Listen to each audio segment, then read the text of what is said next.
자, 안녕하세요. 박성필입니다. 자, 오늘 네이처셀 보도록 하겠습니다. 자, 일단 하한가를 달성했습니다. 좀 큰 위로가 되진 않겠지만 그래도 위로의 말씀 조금 전하고 시작하겠습니다. 자, 하지만 하한가 나왔다고 뇌동매매 하시면 안 되고요. 흔들리시면 안 되고 이제 냉정하게 상황들을 검토해 보셨으면 좋겠고요. 자, 일단 확실한 건 가장 중요한 것이 식약처는 아닙니다. 그죠? 자, 식약처보다는 당연히 미국이 더 중요합니다. 식약처는 아시다시피 임상적 유의성을 물고 늘어지고 있는데 추가 데이터를 제출해도 씨알도 안 맥히죠. 자, 일단 2023년 2월 28일 중앙약심위 회의에서 반려가 처음에 되었죠. 처음이 아니라 두 번째. 자, 일부 위원들이 주장했던 대조군과 이 기존 치료제 대비해서 임상적 유의성이 부족하다라는 이유였습니다. 자, 그래서 23년도에 조인트 스템이 반려가 되었던 거죠. 자, 근데 같은 내용으로 FDA가 동일한 3상 임상 결과를 심사를 했고 여기에 대해서 기존 치료제 대비 임상적 유의성이 인정이 됐기 때문에 혁신 치료제 지정을 해줬던 겁니다. 같은 자료를 가지고 식약처는 임상적 유의성 부족, FDA는 혁신 치료제 지정을 해준 거죠. 같은 결과를 가지고 심사를 받는데 미국은 혁신 치료제다, 식약처는 부족하다, 상반된 판단이 내려진 겁니다. 자, 중앙약심위원 논란은 네이처셀 주주라면 다들 아시죠? 자, 그걸 제외하고 반려의 원인이 딱히 떠오르지가 않습니다. 이런 약심위 이슈 때문인지 현재 대한민국의 이 첨단 바이오 의약품 제품 허가가 0건이라고 합니다. 제 개인적인 생각이지만 첨단 바이오 의약품 허가 사례가 없기 때문에 쓰잘데기 없이 기준을 빡빡하게 보는 것 같습니다. 내가 책임을 질 바에 책임질 일을 만들지 않겠다는 것으로 보인다는 거죠. 자, 이게 삼성을 통과한 상장사 기업들마저 통과하지 못한다면 비상장되어 있는 줄기세포 관련 중소기업들은 아예 투자를 받지 못할 겁니다. 그럼 더욱 첨단 바이오 의약품 섹터가 성장하기가 어렵죠. 벽이 더 높아졌다고 볼 수가 있습니다. 첨단 바이오 섹터가 성장하려면 객관적이고 공정한 기준이 있어야 되고 일관성이 있어야 된다고 봅니다. 임상적 유의성이라는 이런 애매한 항목에 대해서 그 기준을 만들어야 하는 것이 아닌가 하는 거죠. 이렇게 반려를 때릴 거면. 지금은 그저 식약처, 약심위원들의 판단이 기준입니다. 그들이 안 된다고 하면 안 되는 주관적인 기준인 거죠. 어떤 지표를 넘어섰다 라고 하면 승인이 되어야 하는 객관적이고 공정한 기준이 필요하다고 생각합니다. 임상적 유의성을 증명했는데 안 된다고 하면 임상적 유의성이 어떤 부분이 증명이 안 되는지 그 이유라도 상세히 밝혀야 하는 거 아닙니까? 그냥 임상적 유의성이 부족하다, 이걸로 이 말만으로 반려를 할 수 있다면 그거야말로 카르텔 아니겠습니까? 개인적으로 이해가 안 되는 게 이미 해외에서는 시술받고 있는 약품이 반려된 것도 그렇지만 딱히 납득이 되는 사유가 아닙니다. 2차 반려 때도 임상적 유의성을 물고 늘어졌죠. 자, 그래서 네이처셀에서 개인들마저 데이터를 볼 수 있도록, 임상 데이터를 볼 수 있도록 그 임상 데이터를 공식 홈페이지에 공개를 했었습니다. 다운받을 수 있도록. 전국 각지에 있는 업계 전문가들 보고 판단해달라는 거였죠. 그러나 끝까지 반려했습니다. 이번에 3차까지 반려가 됐고요. 똑같은 임상 설계인데 FDA는 인정해주고 가속 3대 승인 모두 받았고 통계적 유의성도 나타났습니다. FDA가 승인해줬다고 식약처는 무조건 해줘야 한다, 이런 것은 아니지만 반려되어야 할 큰 이유가 없다는 겁니다. 대조군 대비 임상적 유의성이 없다? 6개월 지나면 대조군은 효과가 0입니다. 조인트 스템은 3년이 지속되었고요. 데이터가 증명하는데 임상적 유의성이 없다는 게 무슨 소리인지 이해가 되지 않습니다. 물론 개인적인 사견이지만 좀 납득이 되지 않는 부분이고요. 물론 식약처는 크게 중요하지 않습니다. 아니, 중요하긴 한데 국내 식약처와 미국 시장을 본다면 여기가 압도적으로 높을 수밖에 없죠. 하한가를 맞았기 때문에 영향력이 적다고 볼 수는 없으나 영향력은 이쪽이 더 크다, FDA가 더 크다라는 말씀을 드리는 거고, 이전부터 기대감을 크게 받았던 것은 결국 미국 FDA 때문입니다. 그죠? FDA 3대 가속 프로그램,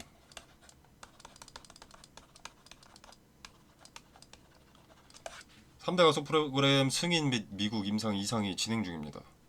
그리고 이제 미국 플로리다주 등 일부 지역에서는 시판 예정이고요. 자, 그래서 그렇게 가치 자체가 떨어졌다. 조인트 스템의 가치가 떨어졌다라고 보기에는 좀 애매하다는 거죠. 그리고 식약처가 첨단바이오 치료제 관련 승인 영건인 것도 네이처셀에게만 해당하는 리스크가 아니기 때문에 네이처셀만의 리스크로 볼 이유도 없는 거죠. 물론 식약처 반려로 시장의 신뢰도 하락이나 자금 이탈은 좀 뼈아프지만 식약처에게 반려되었다고 가치가 떨어진 것은 절대 아니라는 겁니다. 미국 FDA 관련 재료 일정이 가까워지면 지금의 하락분을 채워놓고도 남습니다. 지금 여기 있고요. 점 한가가지고 거래도 많이 안 터졌습니다. 아니, 거래가 없는 것은 거래 없는 하락이다 뭐 이렇게 여길 게 아니라 바로 하한가로 잠겼기 때문에 거래가 체결되지 않아서 적은 겁니다. 아마 내일 더 밀릴 것으로 보이고요. 이게 식약처 일정이 다가오면서 기대감에 주가가 크게 올라섰기 때문에 식약처 반려의 내용이 나왔을 때 하락한 것 뿐입니다. 식약처 재료는 소멸한 거니까 안 좋은 쪽으로.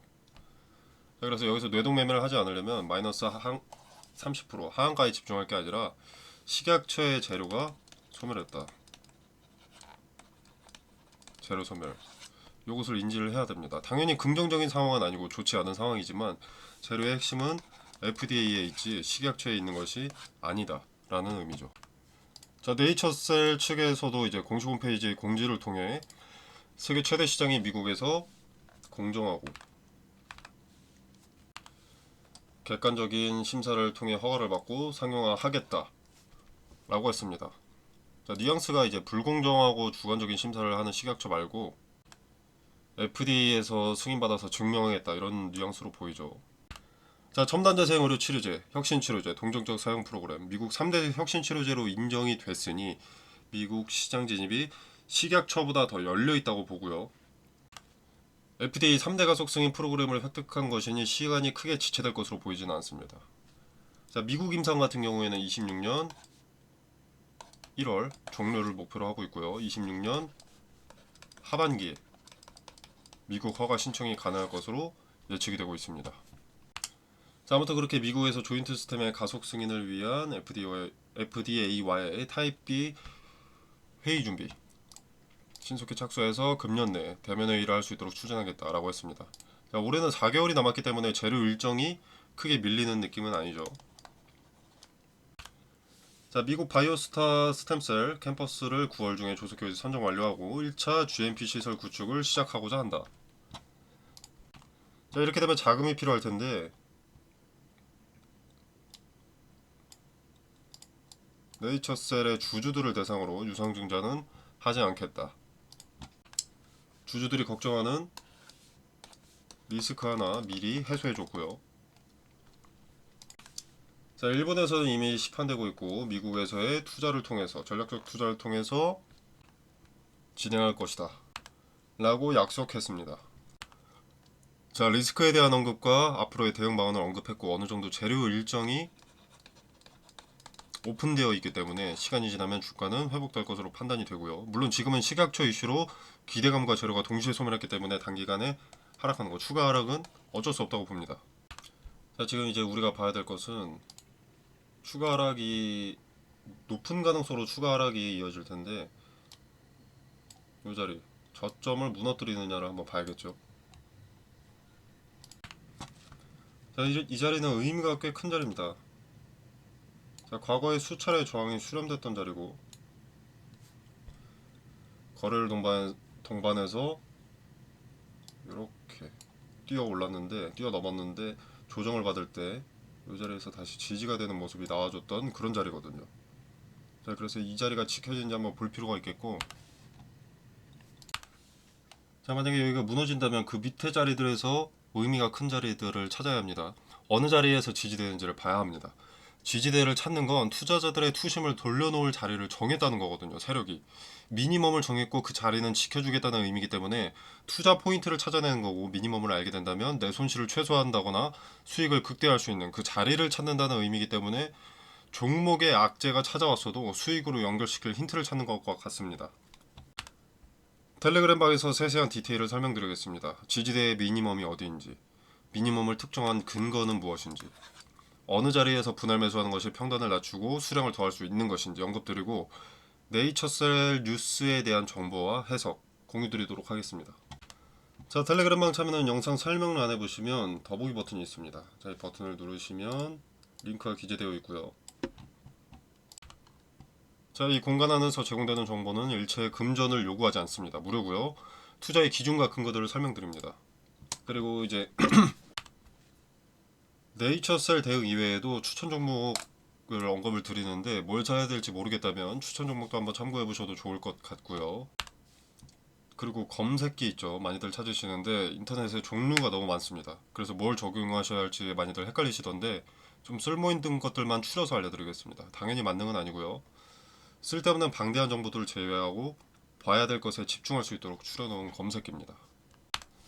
자, 그리고 종목 추천 관련해서 지금 추천 계속 드리고 있는데 종목 찾고 계신 분들 한번 확인해 보시면 되겠고, 뭐 수익률이 그렇다고 해서 뭐 30%, 50%, 100%, 200% 이런 거 아닙니다.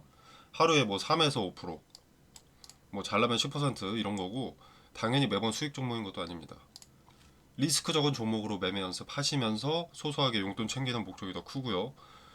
당연히 무료 추천 주니까 부담 없이 지켜보셔도 상관이 없습니다. 관심 있으신 분들은 참여해 보시면 되겠고요. 네이처셀에 대한 대응은 차트 그리고 뉴스 등의 자료를 더 수집해서 정보의 정확도를 높여 빠르게 전달드리도록 하겠습니다. 오늘 영상 여기서 마무리하겠습니다. 감사합니다.